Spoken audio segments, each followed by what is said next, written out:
วัสดีค่ะ EP นี้นะคะก็จะเป็น EP 2 นะคะ EP 2 โมก็จะสอนปักนะคะสอนปักด้านในนะคะกับรอบนอกนี้นะคะตอนนี้จะสอนปักสีชมพูเข้มก่อนนะคะโดยเราจะเริ่มจากตรงนี้นะคะมุมนี้แล้วก็ปักเข้าไปแบบนี้นะคะแล้วก็มาถึงมุมนี้เราจะข้ามไปฝั่งนี้นะคะโอเคเรามาเริ่มกันเลยนะคะ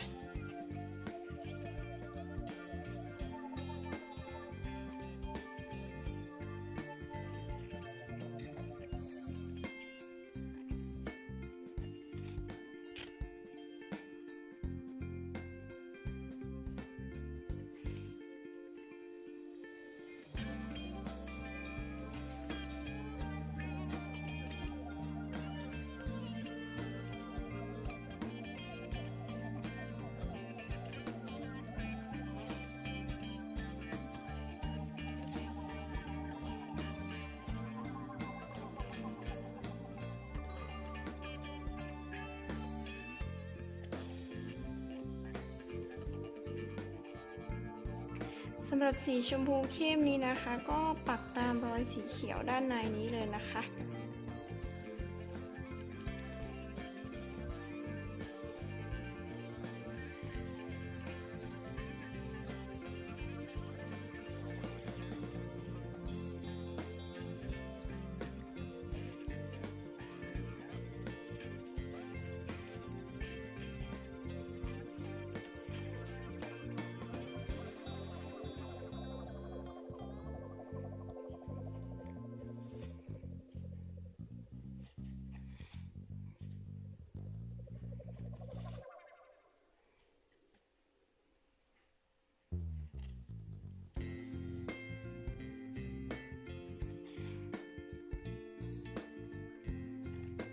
อย่างนี้นะคะ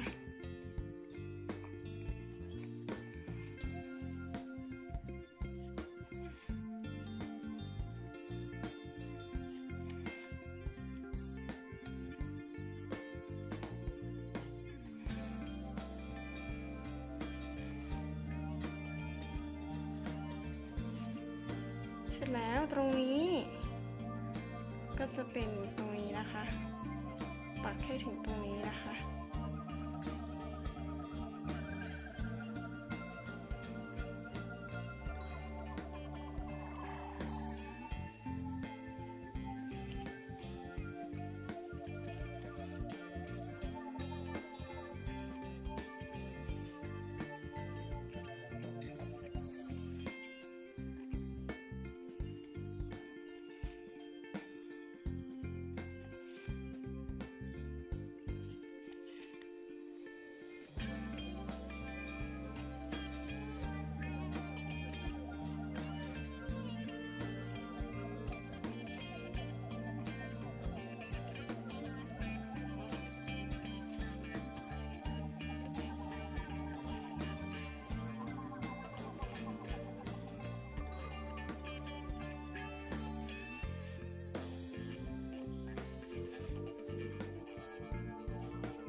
ปักนะคะให้เว้นด้านในนี้นะคะเพื่อปักสีอื่นนะคะสีชมพูอ่อนนี้นะคะก็เว้นห่างจากสีชมพูนี้ไปตรงสีเขียว2ช่องนะคะจะนับจากตรงนี้มาตรงนี้ก็4ช่องนะคะ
ปักถึงตรงนี้โบก็จะข้ามไปปักด้านในนี้ก่อนนะคะ เพื่อมันจะได้วนมาจบที่ตรงนี้แล้วก็ข้ามมาฝั่งนี้นะคะ ถ้าปักไปอย่างนี้ไปเรื่อยๆจนถึงตรงนี้แล้วข้ามมามันจะไกลเกินไปนะคะ มันจะไม่สวยนะคะ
เมื่อปักตรงนี้เสร็จแล้วเราก็ข้ามมาฝั่งนี้เลย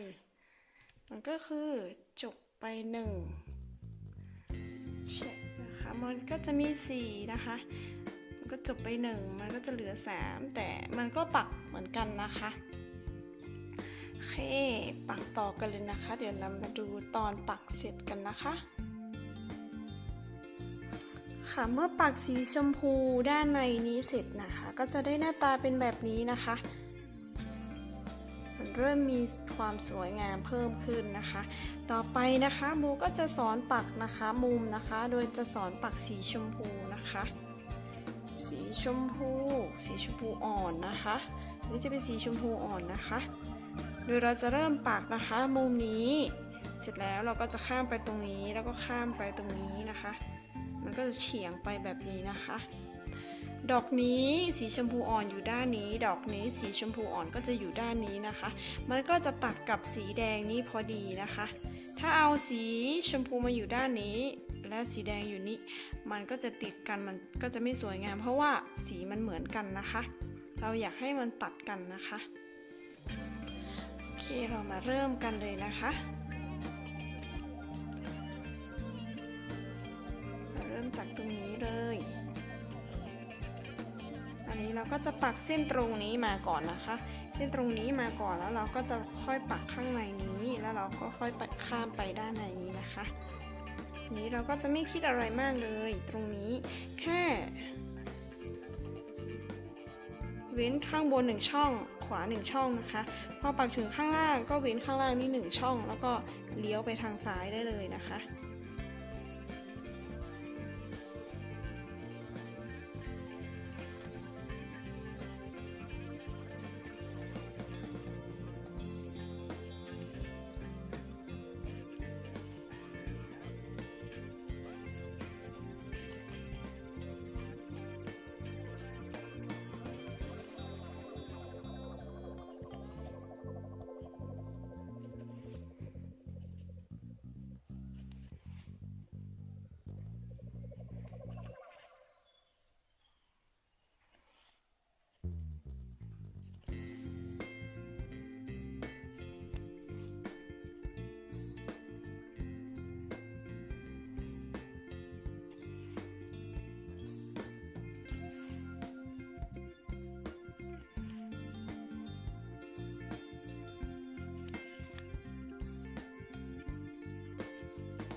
ร็จแล้วตรงนี้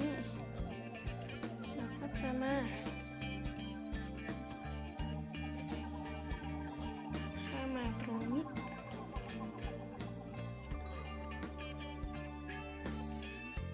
มันก็จะเริ่มจาก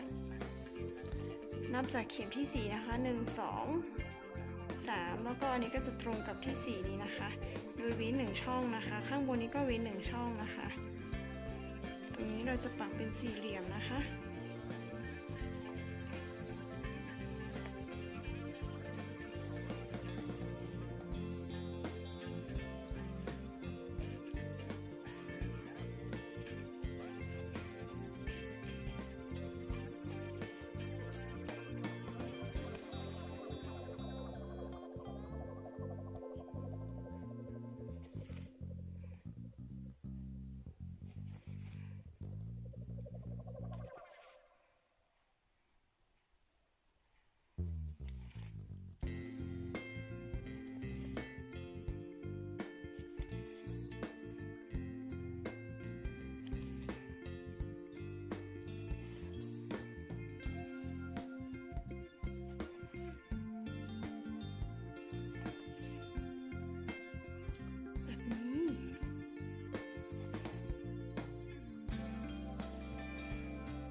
ปักเป็นสี่เหลี่ยมนะคะโดยมีจุดเชื่อมตรงนี้นะคะตรงกลาง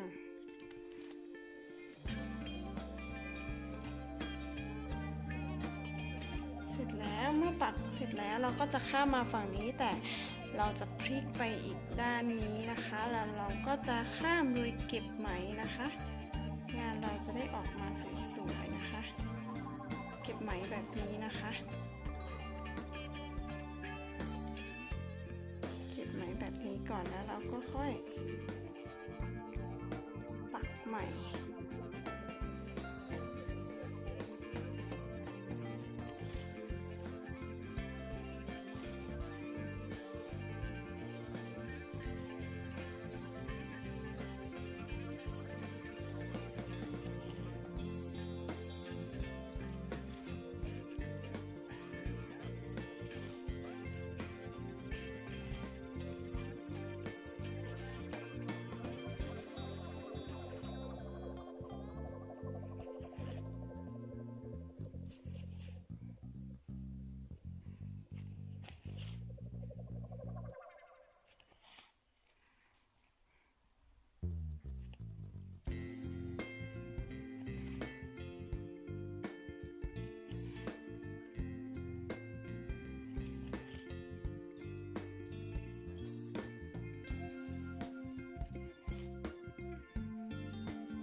พอถึงตรงนี้เราก็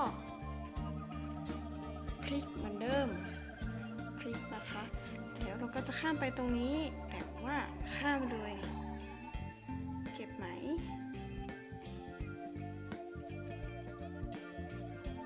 แล้วเราก็จะออกมาสวยแบบนี้นะคะ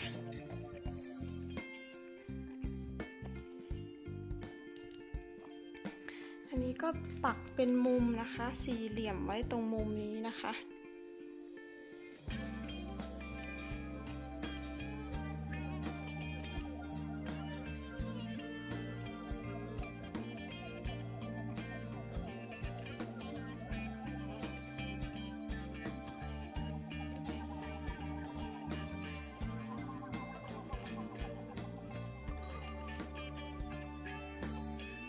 ก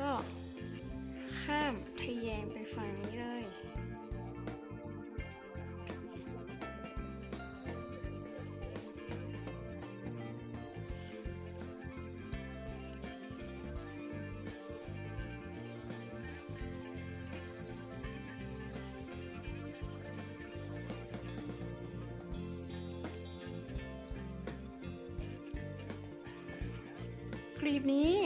มันก็จะเสร็จแล้วกลีบนี้ก็จะปักเหมือนกันนะคะเหมือนกับอันนี้เลยนะคะ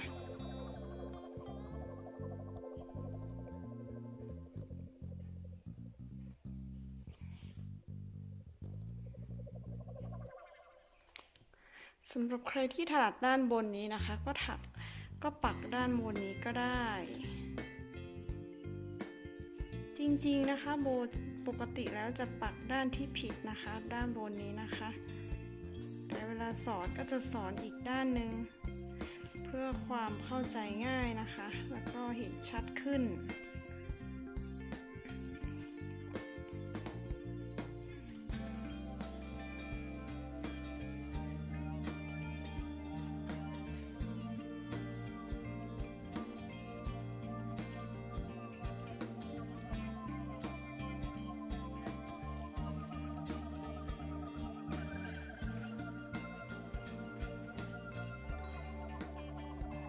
นี่เราก็ปักตามรอยที่เหลืออยู่เลยนะคะ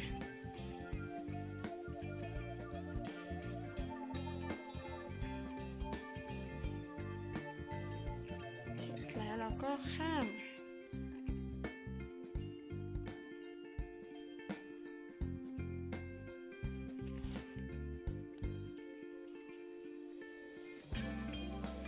ก็จะอยู่มุมนี้พอดี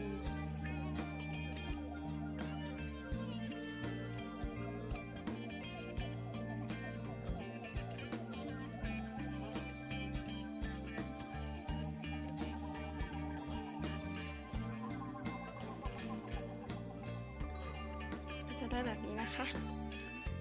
ตัวนี้เหลืออีก1 เข็มถ้าเราลืมปักแบบนี้นะคะเราก็ถอยกลับไปแก้ก่อนนะคะ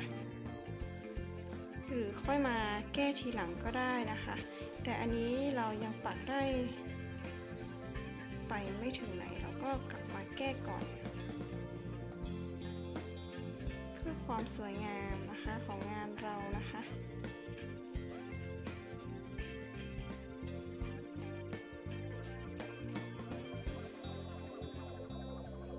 มันก็จะเหลือเข็มสุดท้ายนี้นะคะ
ปักด้านที่ผิดนะคะมันก็ง่ายไปอีกแบบหนึ่งนะคะถ้าเราถนัดแล้วก็เรามองเห็นภาพเราก็ปักได้สบายนะคะ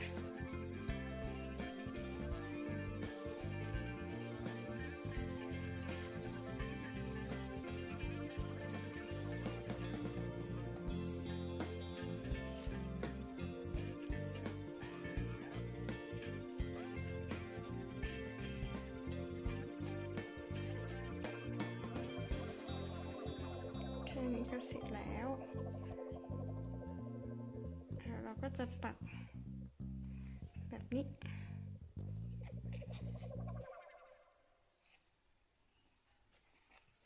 ด้านเดียวไปข้างบน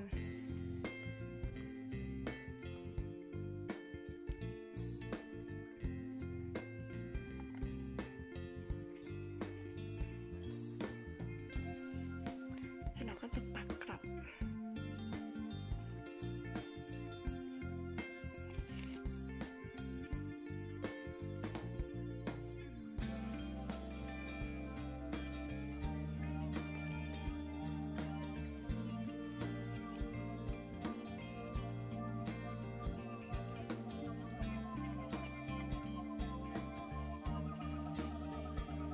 สีแดงข้างนอกดีนะคะมันก็จะปักเหมือนสีชมพูเลยนะคะถ้าโบปักสีชมพูนี้เสร็จนะคะก็เดี๋ยวก็จะโชว์ผลงานตอนสุดท้ายที่ปักสีแดงเสร็จเลยนะคะ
ค่ะอันนี้ก็จะจบไปในการปักสีชมพูอ่อนนี้นะคะโอเคต่อไปเราก็จะมาดูผลงานตอนสุดท้ายที่ปักสีแดงเสร็จเลยนะคะ